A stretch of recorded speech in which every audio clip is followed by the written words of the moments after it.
March 4 புதன்கிழமை. ஒழியாத அன்பு. அன்பு ஒரு காலும் ஒழியாது.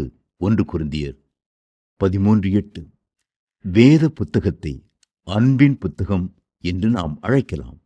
அதன் முதல் பக்கத்திலிருந்து கடைசி பக்கம் வரையிலும் இழையோடுகிற ஒரு தேவ செய்தி அன்புதான்.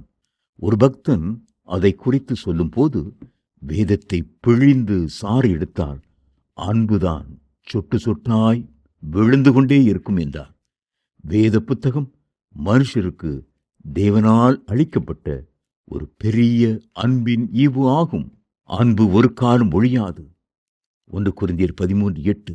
அன்பு ஒருபோதும் மாறாது. யோவான் 13:1. அன்பு தெய்வீகமானது. யோவான் 15:9. அன்பு ஜீவனை கொடுப்பது. யோவான் 15:13.